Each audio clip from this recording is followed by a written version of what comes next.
I didn't have a follow-up joke. This is the 12 days of beer here on the Seg Network, where we taste a new Christmas beer around the holidays every single day up till Christmas Day. Curtis. Yeah. Hi. What's up, Dave? Oh, I'm up here. What are we tasting today? What did your wife pick out for us? Today, first off, I want to say I love this nubby little bottle. I'm a big fan of nubby bottles. I was gonna say this feels very Coors Banquet. Yeah, I love it. It's a little taller than that, but yeah, it feels a little chubbier actually too. Yeah, it's a little chubby bottle. It's cute. So this is by Anchor Brewing Company from San Francisco. And I want to preface this a little bit. This is the 48th year they've done this beer for their Christmas ale. I was going to say, I've seen this bottle every year, and I don't think I've ever had it. Yeah, so this is their Christmas ale. It is to some people it's called Merry Christmas. Some people it's called Happy New Year. This is just their general Christmas ale. And it has a lot of 48th years. It's made with joy, or with the intent of joy and celebration of the winter solstice. Blah blah blah. But yeah, it's a lot of great stuff.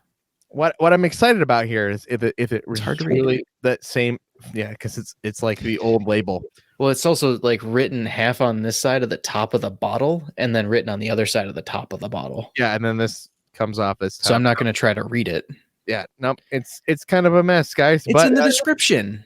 If it's read it down below.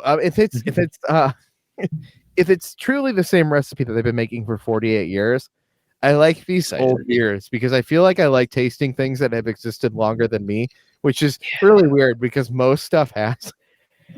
Yeah, but like more and more, it's getting to the point where it's like it's not. It's like do you realize, Dave, that people born in the year 2000 can drink? Yeah, I don't like stuff like that. But I like. It makes me feel old. I like thinking that people in like the 1920s were drinking Coke. Yeah, that's fun. Like it's not the same thing.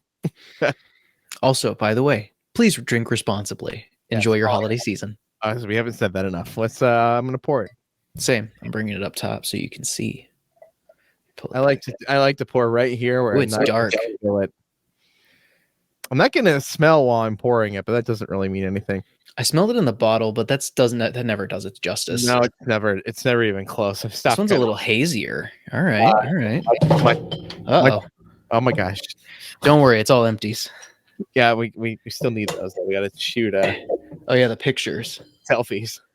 Gotta get my selfie. Wonderful. Let me take a selfie.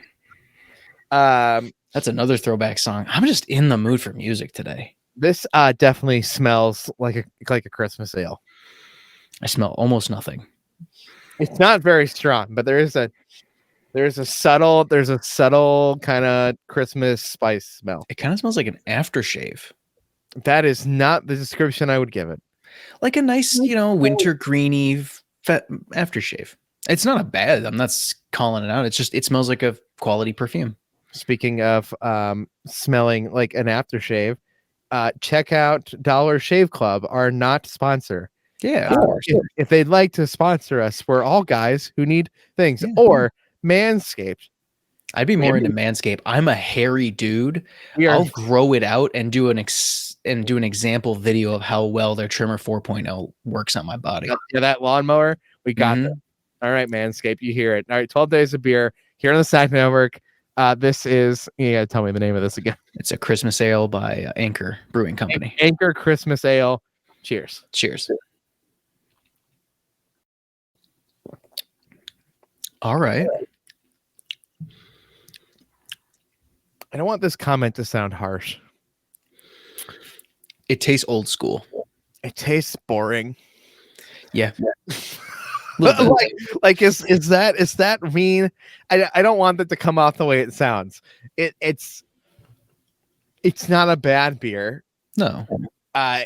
Given the opportunity to drink it, I'm happy. Mm-hmm. If I was born in 1948, I'd probably be no, that's not when this came out. What year did this come? 48 years ago. So it was 48 years ago, not 1948. So 28 years minus 2000, it'd be what, 72?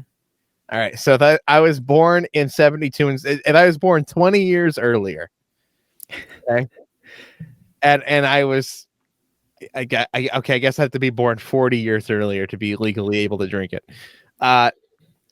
I'd probably be all about this. I feel like the widest selection would not be there that it is now today. I mean, 40 years ago, you still had like Bud Light and Schlitz and Coors. Like there's a lot of beers actually. The Beer's been around for a long time, Dave. The most exciting thing we were about to get was Zima. It was about to hit the scene. No, I'm just kidding. There were no seltzers available or anything like that. Have we decided what Zima is? Anyway, it's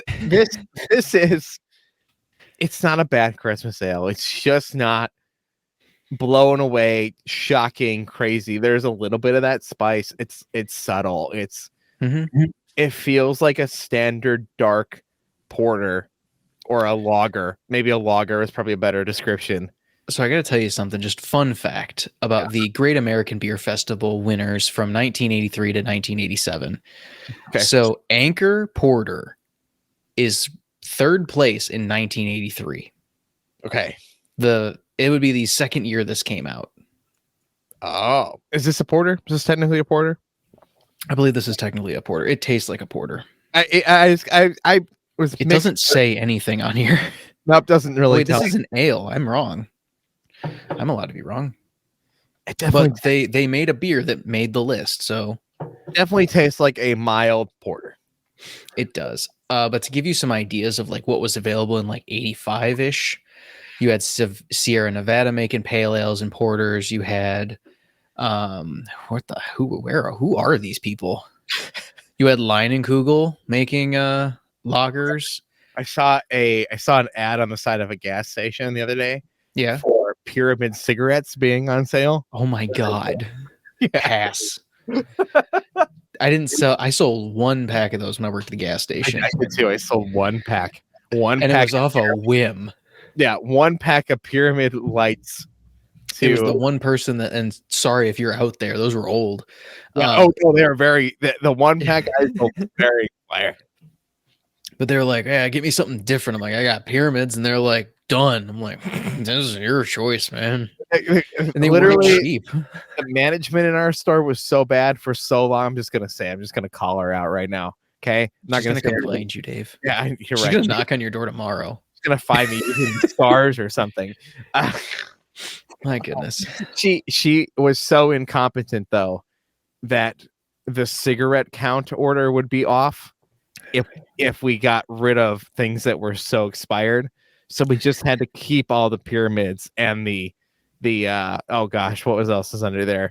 There was Virginia Slims under there. Yeah, Virginia. I was gonna say Virginia Slims, but I feel like there was like Salem's were under there too. Salem's. There was one old lady I still sold Virginia Slims to all the time though. So she was kind of keeping those moving. We never ordered any new ones. No, they were just there. To the audience, the wide selective audience, as we talk about one, we're talking about beer, which is for adults too. Second, neither nor Curtis or I have ever really smoked, so we know nothing about cigarettes other than the people we sold them to. Yeah, that's basically it. We sold cigarettes through a gas station in our youth, which taught me so much. The more than I thought I'd ever know about cigarettes. You learn a lot. I can walk down the street and somebody has abandoned a box. I'm like, oh, I know what those are without even like just a glimpse, oh, that's just the top. Knowing the colors or like just seeing the top or whatever. Yeah, I know too much about the branding. It's just gross. My main this is kind of a good thing actually. I'm allergic to a lot of the things in cigarettes. You know what? Here's the thing about that statement, Curtis. A lot of people are. They really are, and yet they continue to do it. Yeah. And so the cigarettes that really affect me the most are actually Salem's and Camels. Like I get like a upper respiratory pain, and I need to leave places if somebody's smoking that. I literally it burns my chest and I have to leave. It's not fun. Drinking an old beer like this brings me back to a weird old time that I never existed in.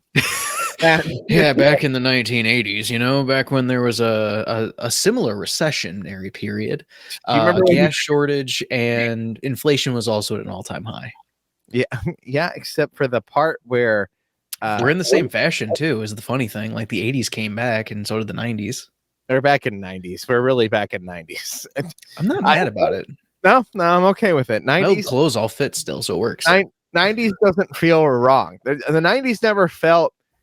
God, if you watch like the old TV, right? Mm-hmm. You like 70s, 80s, like They just got those like acid washed pants with the tucked in polo. That's basically it. yeah. Some of the styles though, especially like the girls' puffy shoulders and those kinds of things. Like I like the hairstyles that are coming out now, to be honest with you. I'm down for like the really intense colors and like really expressing yourself in like your outfits and stuff. I try like not 100%. That sounds cool. Try not to think about hair too much. We'll get you a wig. All right, that sounds fun. Yeah. Oh, we could get like some semi-permanent color and like a platinum blonde wig and like color it for you all the time. It just changes colors. Hell yeah. It could get me popular on TikTok. Yeah. Get you some colorful hair. I like it. There's some videos out there. Like I frequent Brad Mondo's videos. He's never going to find us. He doesn't look at our kind of content, but no, he's a great stylist. And I love the color and like, I love his vibe. It's a great vibe. Don't know where these conversations have devolved into. I don't know, but like this beer's okay. Yeah, this is just okay, guys. It's if I saw it, if you're nostalgic for it, here's what I'd say. If you're already nostalgic for it, you've been drinking for a long time. Been drinking it for 45 years. You turned 21 in 1985. It's been 48 years since then. I mean, you'd be in your 60s. You'd be all right. Yeah, it's the only beer you've ever drank. Yeah, so you could still be drinking this. If you're not, I don't know. There's a million other choices to pick from, and this is not the most exciting thing I've ever had. I mean, it kind of reminds me, if I'm going to give it like some kind of props of what it tastes like, it's very similar to a Guinness Imperial Stout.